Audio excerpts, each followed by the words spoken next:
எல்லாரும் எப்படி இருக்கீங்க? ஆரோக்கியமாக சௌக்கியமாக இருக்கீங்களா? நீங்கள் ஒவ்வொருத்தரும் ஆரோக்கியமாக சௌக்கியமாக இருக்க நான் கடவுள்கிட்ட வேண்டிக்கிறேன்.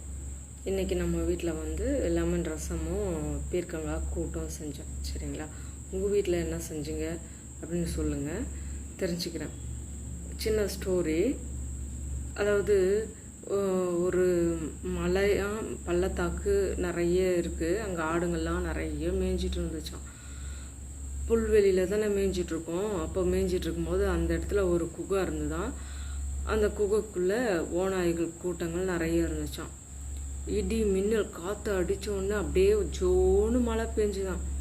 இப்போ இந்த ஆடுங்கள் அந்த இதில் நனையிறத பார்த்துட்டு ஓனாய் வந்து, ஐயோ ஆடே பாவமே, ஏன் இப்படி நனையிற, வந்து இந்த கூடாரத்துக்குள்ளே ஒளிஞ்சிக்கோ, நீ வந்து இங்கே மறைச்சிக்கோ அப்படி சொல்லிட்டு சொல்லுமா. போனால் என்ன நடக்கும்? அதுதான் பழமொழி இருக்குதுல்ல, ஆடு நனையுதுன்னு ஓனாய் அழுதுச்சான். நாமும் கூட எந்த இடத்துல போகணுமோ போகணும், போகக்கூடாத இடங்களுக்கு போயிட்டு முள்ளுகளில் சிக்கிக்கணும்னா பரிதபிக்க வேண்டியதுதான். அந்த ஓனாய் வந்து அழறது வந்து ஆடு நனையுதுன்னா அழுது, அதனுடைய தீனிக்காக அது அழுவுது.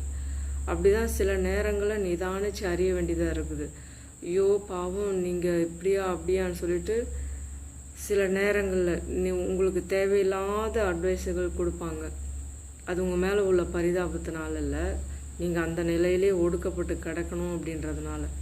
உங்களுக்கு அந்த மாதிரி ஏதாச்சும் நடந்திருந்தால் நீங்கள் சொல்லுங்கள், நான் தெரிஞ்சுக்கிறேன்.